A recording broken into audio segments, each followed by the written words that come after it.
Truly wireless headphones can really change the game for exercise, particularly if you're a runner. And if you're looking at truly wireless headphones, some of the best options, especially if you have an iPhone and an Apple Watch, are the AirPods and the Powerbeats. I have the Pro versions of both of these, and most normal people probably shouldn't, but I just ended up buying both because I like them both for very different reasons, which I'll explain in this video. Now, the thing you have to understand about truly wireless headphones, that means headphones that go in your ears independently with no wire, not even between them, is that they're prone to some problems. First of all, they're going to be more expensive than neck buds, which are the wireless headphones with a wire between them, or especially wired headphones. They're also going to have worse microphone quality because of the compression that Bluetooth naturally has, meaning if you're on a phone call or even if you're trying to record an interview on your phone, it's just going to sound a lot worse with headphones.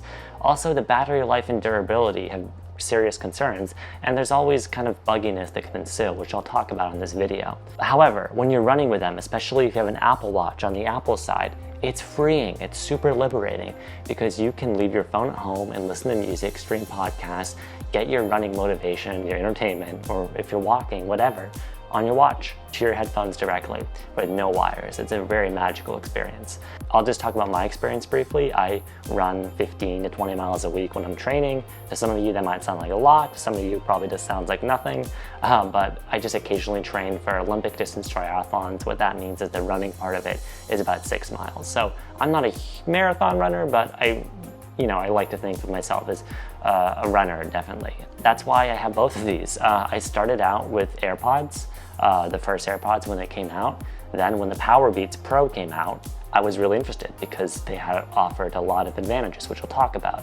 And then of course, the AirPods Pro have blown up the world because they're the Pro version of everyone's favorite headphones. Why do I like the Apple headphones? Well, they have the H1 chip. It's an Apple hardware chip that basically means they can quickly switch between your devices. So the more Apple devices you have, the better off you'll be.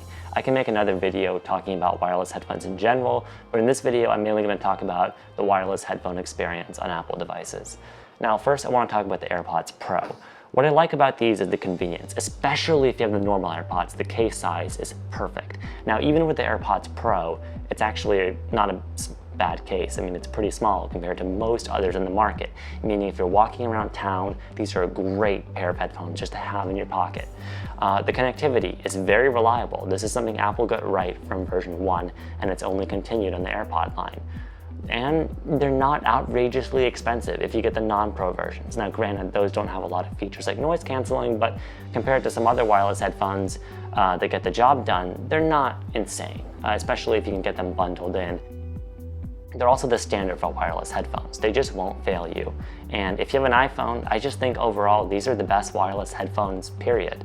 And if you're a casual runner, then I think these will do the trick for you just fine, especially with the AirPod Pros, because you have what's called transparency mode, which pipes in audio from outside, so it sounds like you're not even wearing headphones at all. So you could be listening to music or listening to nothing, but it sounds like you're not wearing headphones, so you don't have any sound blocked out. This is really great for running, and I recommend it.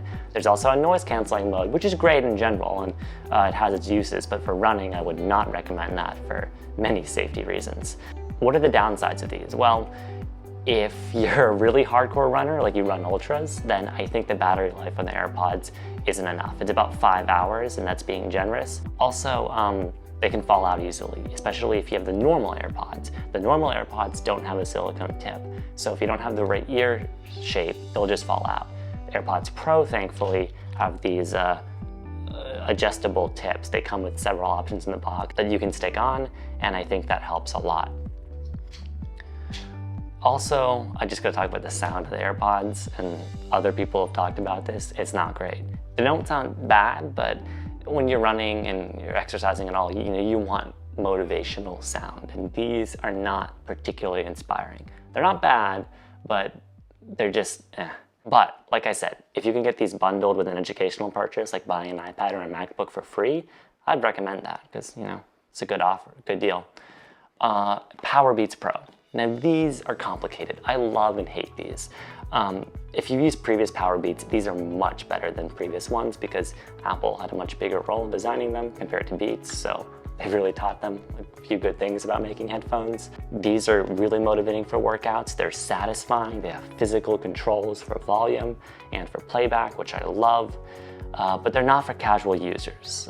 If you're not an exercise junkie or a running junkie especially, I don't know if you need these, because the case, I mean, look at this case. This thing is bulky. You could probably, cause some seismic activity if you happen to drop this in the ground. Now, if you drop this in the ground, which I have multiple times, it also holds up. This case is tough, so are the headphones. They're very bulky, but they are durable. There's no transparency mode and there's no noise canceling, so that's kind of a con for the price that you're paying for these, which is about $200 right now, compared to $250 for AirPods Pro. The design, in my ears, I personally like it, but if you're not a fan of it, it might seem kind of bold or too much, I don't know. I mean, they do come in color options. I like the black, I have black hair. It kind of blends in, but it's up to you. Also, they're not as foolproof as AirPods in my experience. My unit has had issues charging, where I'll take them out and one of them, for some reason, didn't charge in the case. So I have to put them both back in the case and hope that other one charges, or maybe only one connects because the other one's dead, or maybe the batteries are charged but it just doesn't connect for whatever reason. I've heard that later versions of these headphones improve this a little bit, but at least in my experience, they've been inconsistent there, and that's really frustrating. They work eventually, but sometimes I have to finagle with it, and it's the last thing I want to deal with when I'm about to run. Also, sometimes my Apple Watch just won't connect to them, but I feel like that's an Apple Watch thing no matter what wireless headphones you have. Again, wireless headphones are gonna always have a little bit of friction. These ones I'm talking about have less friction, but all of them do. What's my general advice though for running with an Apple Watch for listening to music? Well, sync the music from your phone. Now, a lot of people don't know this because when the watch launched, you can only use Apple Music. So you can use Apple Music, of course, to download music onto your watch using the Watch app on an iPhone. But Spotify actually has an app too, so don't worry if you're a Spotify subscriber, you can still download music. Now, you can only stream music cellularly, meaning if you have a cellular Apple Watch, ask Siri to stream something. That only works with Apple Music. That will not work with Spotify on the watch. But if you download ahead of time through your phone, through the Spotify phone app onto your watch, it works great. So no need to worry about that. Also, a nice feature if you do have Apple Music, with the Apple Workouts app, you can set it to automatically play a chosen playlist when you start a workout. That might be nice if you want to save a little bit of time and you just have a workout mix.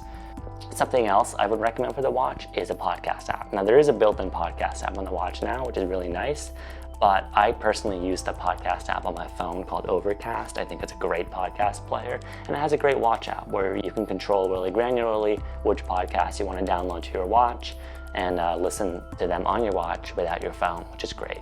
Again, though, you need to download them. It doesn't really work with streaming. I think the Apple Podcast app is supposed to work with streaming, but it's been very inconsistent for me, and I have a cellular Apple Watch, so the cellular overall on Apple Watch is not something I would recommend, especially if you're looking at the smaller size Apple Watch. If you're a woman or you just have smaller wrists, the 38mm size has less battery overall. Cellular is just going to eat into that more, and it's going to be more expensive.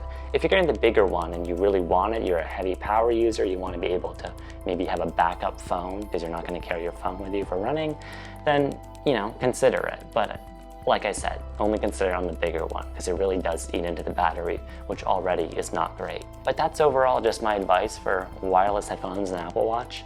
Music on workouts isn't for everyone, but I think it has its place. And podcasts, I think everyone can agree, are a great way to just keep you motivated as you're going. So yeah, hope that helps. And let me know in the comments if you have any advice, and whether you go with the Power Beats, the AirPods, or something else. I hope you have a good time running.